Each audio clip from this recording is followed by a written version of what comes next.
Welcome to Whispers and Confessions. There might be a twist waiting, so please make sure to watch until the end. Don't forget to subscribe and like. Let's begin right away. Then Eric leaned in, lips brushing my ear, whispering in a low, hungry tone barely above a breath, "Fiona, I want to feel every inch of you. Is that okay?" His intense gaze locked with mine as he asked. I was so overwhelmed I couldn't speak, heart ready to explode. With a trembling nod, I gave in. He stepped back briefly, pulling a small, sleek black object from his bag, smooth and cool to the touch. I didn't immediately recognize it.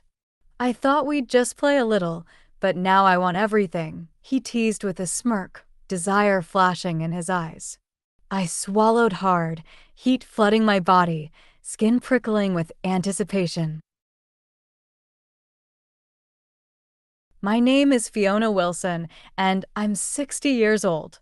I shared 35 wonderful years with my husband, James, raising two amazing kids together. They've since flown the nest, building their own families. 3 years ago, James passed away, leaving me alone in this quiet suburban home.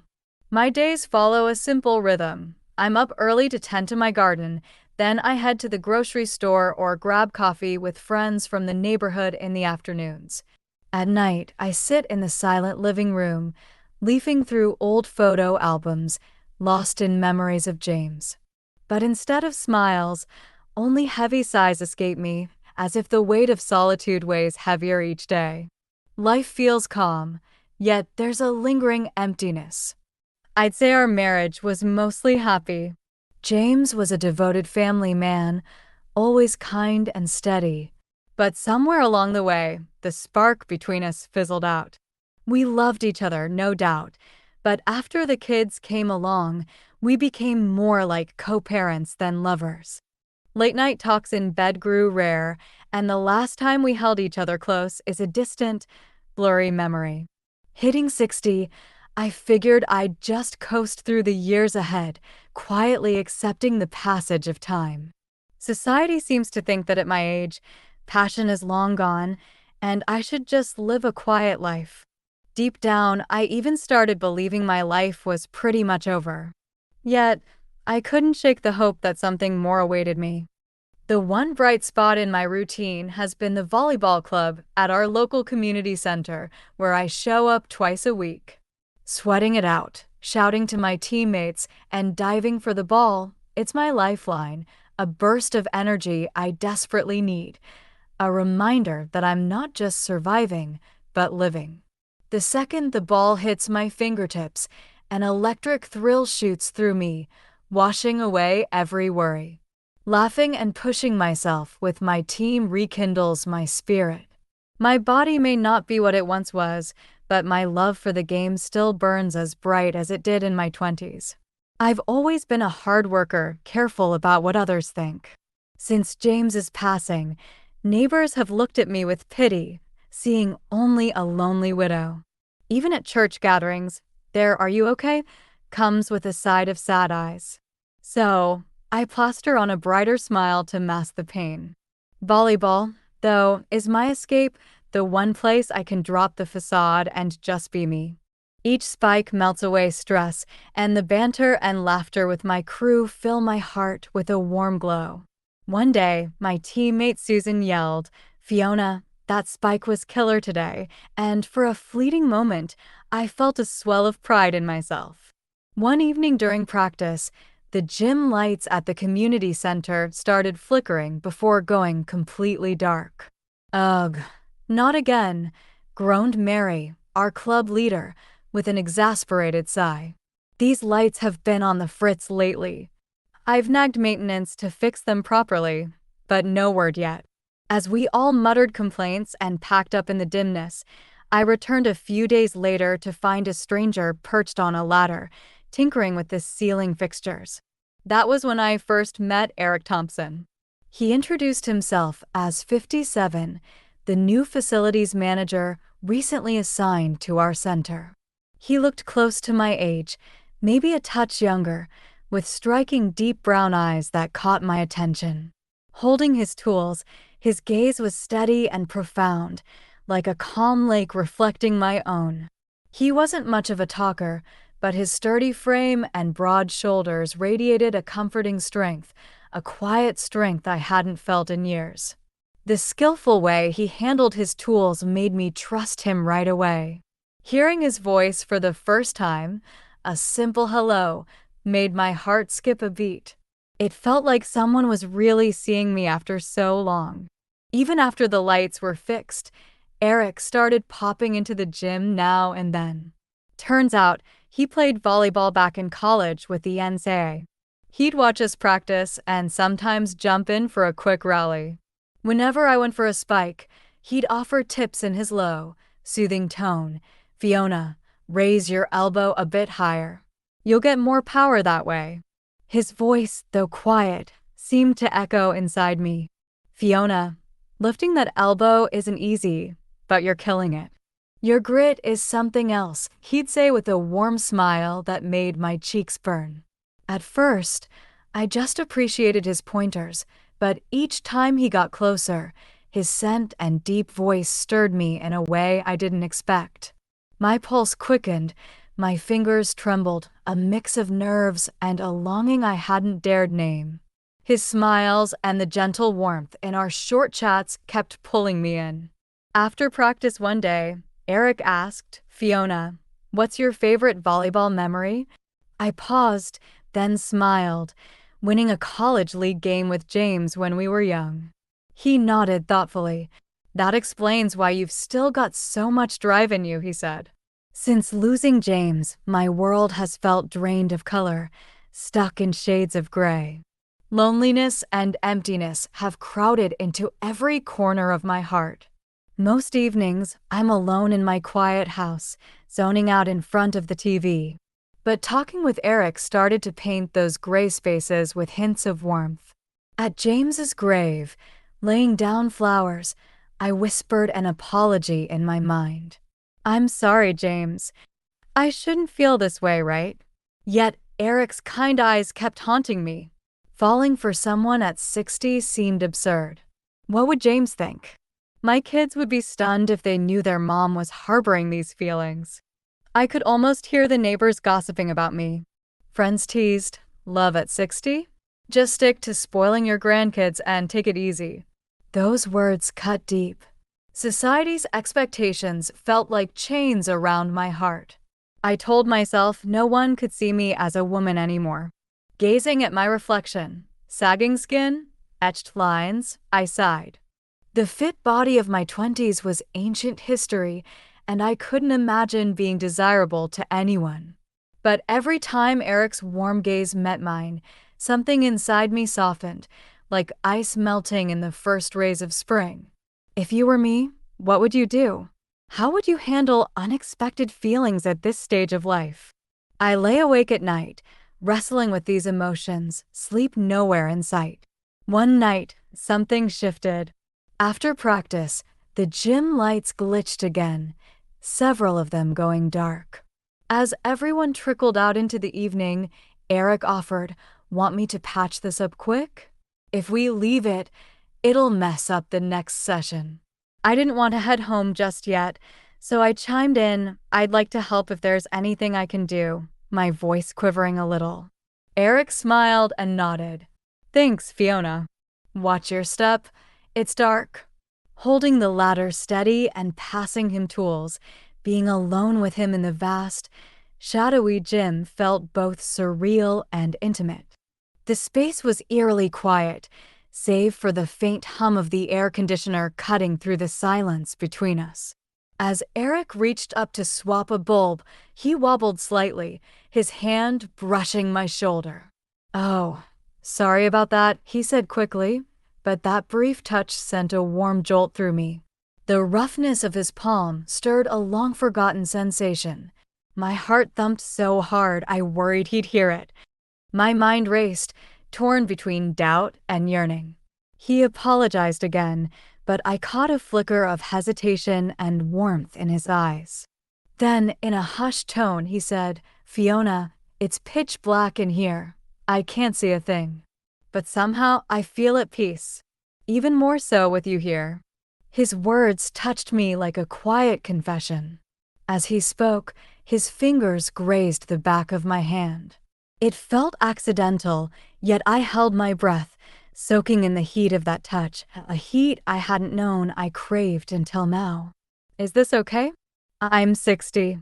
James is gone. What would people say? Thoughts swirled in my head, but right then, I couldn't push away that warmth. Days later, Eric surprised me with an offer. He'd been giving me little tips on my form after practices, always spot on with his advice, and I found myself hanging on his every word.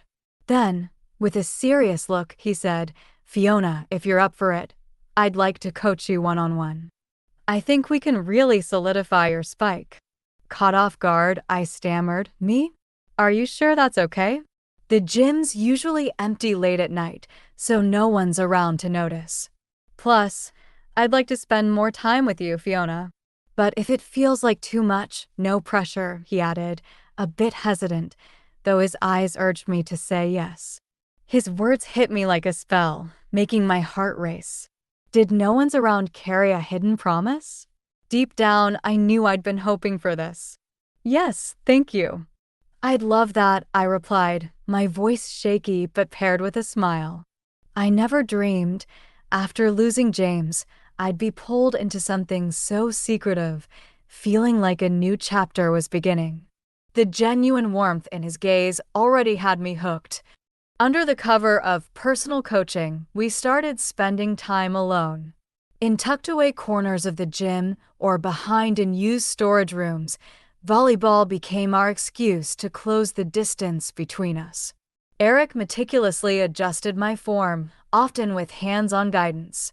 "Fiona, drop your waist a little lower," he'd say, his large hand resting lightly on my hip. My body tensed, breath caught, as his touch carried a weight beyond just coaching. "Twist right here," he'd instruct, his hand on my shoulder, guiding me from behind in what felt like an embrace while showing me how to spike. My heart pounded, heat rising to my face with every contact. His touch sent shivers racing through me. At first, I tried telling myself it was just training, but each caress of his fingers ignited a buried longing. His nearness awakened a hunger I'd long suppressed. It was as if something dormant deep inside was stirring awake after a brutal winter. I was floored that my body could still react this way at 60, caught between shy excitement and a rush of anticipation, like I was in my 40s again. Every touch mixed guilt with thrill, a forbidden dance I couldn't resist. Late at night, the gym was still, our breathing the only sound filling the space. In the shadows, his touch felt even more electric. One evening, under the gym's dim lights, we were practicing without a ball, focusing purely on form. "Fiona, let's smooth out this motion," Eric said, stepping behind me and gently wrapping his hands around mine to guide a swing. His body pressed firmly against my back, his breath hot on my ear. "Perfect, Fiona." "You've got it," he murmured, his voice vibrating through me, stirring something primal.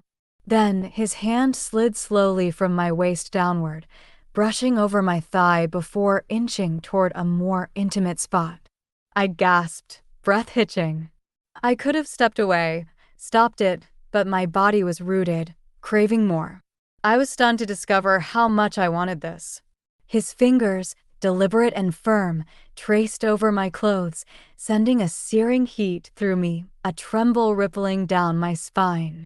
My breath grew uneven, heart slamming against my chest. Then, Eric leaned in, lips brushing my ear, whispering in a low, hungry tone barely above a breath, "Fiona, I want to feel every inch of you. Is that okay?" His intense gaze locked with mine as he asked. I was so overwhelmed I couldn't speak, heart ready to explode. With a trembling nod, I gave in. He stepped back briefly, pulling a small, sleek black object from his bag, smooth and cool to the touch. I didn't immediately recognize it.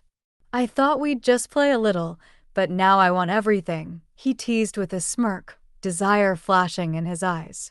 I swallowed hard, heat flooding my body, skin prickling with anticipation. In the gym's darkness, his ragged breathing mingled with the wild thumping of my heart, echoing in the silence. I never imagined, at 60, I'd be here, caught in this moment. Was the shiver down my spine fear or raw excitement? Either way, I was past the point of turning back. His strong hands pulled me close, enveloping me in a tender yet firm embrace. In the shadows, we melted into each other. As his hands roamed my body, hungry and bold, I froze for a split second. "This is wrong," a voice screamed in my head, but my body betrayed me, already responding to his every move. His fingers explored with purpose, each stroke unleashing waves of pent-up desire, sending electric shocks through my core. When he teased my most sensitive spots with a slow, deliberate touch, a molten heat surged through me, consuming every inch. His hot breath danced across my neck, and I gasped, every nerve blazing with a fire I thought was gone. I surrendered completely, my body aching under his control. A tidal wave of warmth built deep inside, crashing over me with a sweet, unfamiliar intensity I'd never known. In that suffocating, delicious tension, I felt a raw ecstasy, my mind and body finally aligned. Wrapped in his arms, I rediscovered the woman I'd buried for decades. The number 60 lost all meaning. It couldn't define me anymore. I was floored that I could feel such fierce pleasure at this age. Guilt lingered, but in that moment, I craved only his heat, his presence. Time seemed to freeze in that sacred, stolen instant.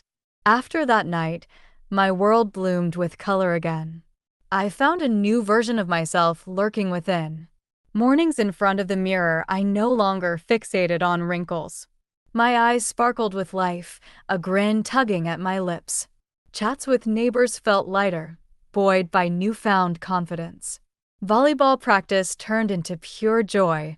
Seeing Eric, I'd feel the unspoken warmth flowing between us, a silent current. Fears of neighbors' gossip or my kids' reactions linger, but my belief in my right to happiness outweighs them.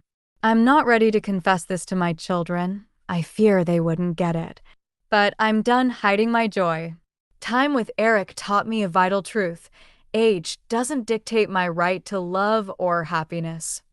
I've felt, deep in my bones, that age is just a number. Though my body's changes unsettle me, finding new joy in it is a rare gift. Through all this, I've learned something profound. Laughing with Eric as we spiked the ball, I realized that even nearing my 70s, new love and passion are possible. Love, no matter when it strikes, has the power to breathe life back into us. Even nearing 70, we can uncover hidden parts of ourselves and find beauty in embracing our true feelings. Love isn't one size fits all. It's a spectrum of colors and shapes.